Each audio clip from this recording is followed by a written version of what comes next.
It's a big claim. Virtually impenetrable light fixtures for correctional facilities. But Kenall's MightyMac family of luminaires substantiates this claim with an ironclad housing design, suitable for all security levels, including Supermax facilities. Created specifically to protect staff and inmates, these luminaires are impervious to vandalism and contraband concealment.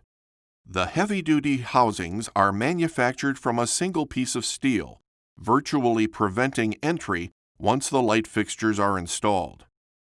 Inside, long-life LEDs are designed to last for 80,000 hours of continuous use, or up to 13 years service-free.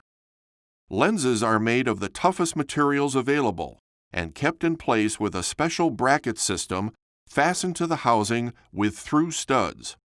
The entire fixture is secured to the wall or ceiling surface with 6 high-security bolts, making it virtually impenetrable. These unique MightyMac luminaires offer a smaller housing size optimized for cells, making them less intrusive.